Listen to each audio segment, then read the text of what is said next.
आप सभी को एक बहुत ऐसे विषय की घटना बताने जा रहा हूँ जो कि इतिहास में आज पहली बार नहीं दूसरी बार हुई है, जहाँ पे एक गौरक्षक मोनू मानेश्वर जिसको 2 साल की सजा इस बात पे सुना दी जाती है कि वो एक गौ से भरा डीसीएम पकड़ते हैं और वहां पर गौ से भरे तस्करों को मारने का काम करते हैं ताकि वो दोबारा ऐसा कदम ना उठाए। और कहीं ना कहीं गौ रक्षक पिटता भी है। आपने देखा मथुरा में, मथुरा जैसी सिटी में जहाँ पे कहते हैं कृष्ण भगवान का जन्म हुआ और गौ माता का एक तरीके से वहां का बहुत बड़ा योगदान रहा है, वहीं पर एक फरसा वाले महाराज जब खत्म हो जाते हैं तब सारी दुनिया चुप होती है, सिर्फ हिंदू संगठन और हिंदू ही निकल कर आते हैं। और फिर उसके बाद आज 2 महीने बाद उसके अचानक से एक केस सुनने में हमको मिलता है कि कुछ गौरक्षकों को 14 गौरक्षकों के एमपी में उम्र कैद की सजा सुना दी जाती है। बस इस बेस पर क्या वो अपनी गौ माता की रक्षा कर रहे थे, क्या वो इस बेस पर क्या वो अपनी गौ माता को जो तस्कर लेकर जा रहे थे 3 मुसलमान युवक उनसे बचाना चाह रहे थे।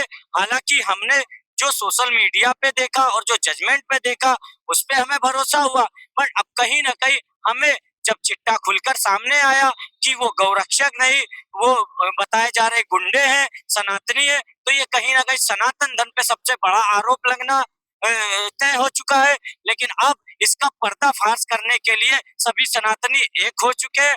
कुछ सनातनी 24 तारीख को जो जज है उनका घर का घेराव भी कर रहे हैं और कुछ सनातनी कोर्ट तक जा रहे हैं और कुछ युवक के जो अभी शादी हुई थी नहीं, उनको जो है उम्र कैद की सजा सुना दी जाती है, उनके परिवार वाले पीड़ित है। कहीं ना कहीं एक तरफा केस करा जा रहा है और एक तरफा सुना जा रहा है।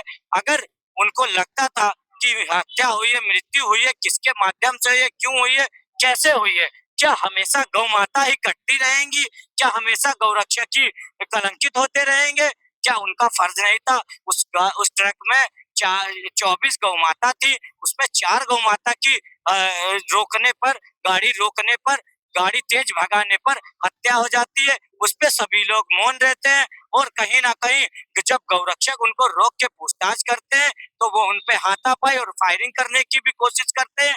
जो राड दिखाई देता है, राड से प्रयास करते हैं मारने का, कहीं ना कहीं हमला करने की कोशिश करते हैं। वहीं मौके पर जब गौरक्षक अपना बचाव करते हैं तो एक मुस्लिम के वहां युवक की मौत हो जाती है।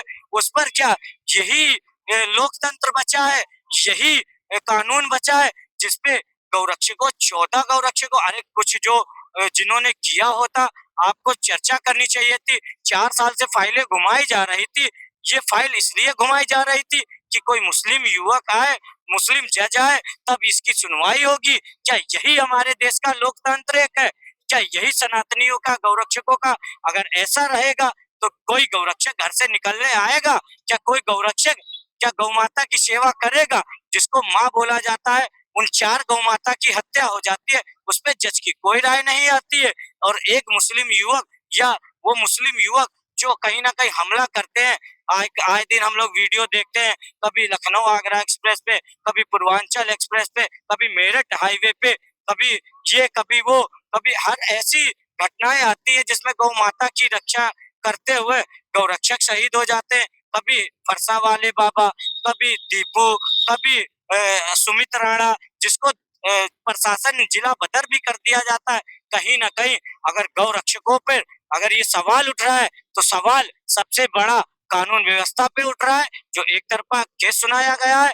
अगर इस पे प्रशासन दोबारा से जांच नहीं करता है, कोर्ट उच्च न्यायालय अगर इस पे जांच नहीं करता है तो कहीं ना कहीं ये एक भारी आंदोलन में प्रवाहित होते हुए नजर आ रहा है। देखते रहिए न्यूज द डॉन। नमस्कार।